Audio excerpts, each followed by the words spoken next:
குச்சி இது வந்து விட்டு கொடுத்துட்டு போற ஹஸ்பண்டா? லைட்டை போட்டு வச்சுருக்க. யார் லைட்டை போட்டது? வந்தவன் எவனாவது பெல் அடிக்கிறேன்னு போட்டானா? டெலிவரி பாய் ஆஃப் பண்ணு. பெல் அடிக்கிறேன்ட்டு இதை போட்டு வச்சுருக்கானுங்க. எப்போன்றது எரியுதோ. எதுக்கு அப்படி சொன்னேன்? சாப்பாடு போடணும்ல, ம், அது உட்காந்து பார்த்துட்டு இருக்கோம். ஒய்ஃப் சாப்பிட்றோம், இல்லைன்னா குட்டி சாப்பிட்றது உட்காந்து பார்ப்போம். அப்புறமா திட்டினாலும் வாங்கிக்குவோம்.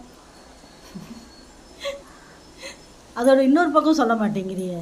அன்றைக்கி பையன் சாப்பிட வந்ததுக்கே பையனை குர் அப்படி சொல்லிட்டு இதான் சாப்பிட்டுச்சு. பையன் அப்படி வந்து ரொம்ப ஆட்டம் போடுவாங்க. பம்மி சாப்பிட்டான். அப்புறம் நம்மளை கடித்தது கீர்னது அதோட மறுபக்கத்தெல்லாம் சொல்லலையே. இப்போ அடங்கிடுச்சா? ஆடிய ஆட்டம் என்ன?